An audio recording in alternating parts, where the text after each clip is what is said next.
تقریباً 6 ارب ڈالر رکھے ہیں for those countries who are supporting the war against terrorism. یہ 6 ارب ڈالر جو ہے اس کا اکثر حصہ پاکستان کو مل رہا ہے. اس کا حساب کتاب پاکستان کے پارلیمنٹ کو نہیں مل رہا. ہم چاہتے ہیں کہ اس کا حساب کتاب پاکستان کے پارلیمنٹ کو دیا جائے, کیونکہ یہ پیسہ کوئی فرد کو نہیں دیا جا رہا ہے, یہ پیسہ کوئی حکومت کو نہیں دی جا رہی ہے, یہ پیسہ ریاست پاکستان کو دیا جا رہا ہے. اور جب ریاست پاکستان کو دیا جا رہا ہے تو یہ پبلک فنڈز ہیں اور ان کی public accountability through the parliament ہونی چاہیے. ظاہر اگر ہم فیل کرتے ہیں ایز اے پاکستانی کہ یہ ہمارے ملک کو دیا جا رہا ہے اور اس کا حساب کتاب ہونا چاہیے, تو آپ سوچ سکتے ہیں کہ جو لوگ یہ پیسہ دے رہے ہیں وہ بھی چاہیں گے کہ اس پیسے کا حساب کتاب ہو. یہ تو لین دین کا ایک حصہ ہے اور اس میں میرے کو کوئی چیز ان یوزول ایسے نہیں نظر آتا.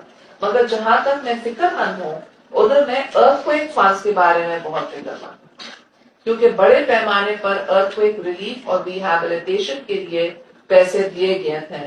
مگر جو مجھے رپورٹس آزاد کشمیر سے مل رہے ہیں اور مجھے رپورٹس جو مل رہے ہیں ناردرن ہمارے جو فرنٹیئر پروونس کے ہیں جدھر ہمارے ارتھکویک کے متاثرین ہیں, ان کی ریہیبلیٹیشن صحیح معنوں میں نہیں ہوئی, بلکہ یہ بھی کہا جا رہا ہے کہ تقریباً 40,000 چیکس جو ایشو کیے گئے تھے وہ باؤنس ہوئے.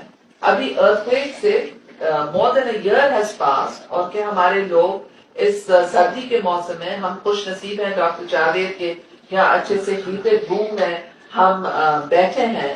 مگر جب ہمارے ہم وطن وہاں ٹینٹس کے اندر ہوں, کولڈ ایریاز میں ہوں, جن کے پاس چھوٹے بچے ہوں اور ان بچوں کے پاس چھت بھی نہ ہو, تو یہ بہت بری بات ہے.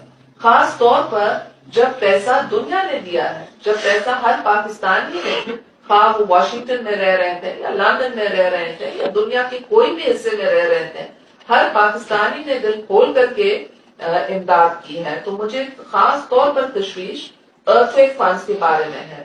ٹرائبل ایریاز کے لیے جو فنڈز دیے گئے ہیں ان کا مجھے اتنا نہیں معلوم, اور تو اصولن میں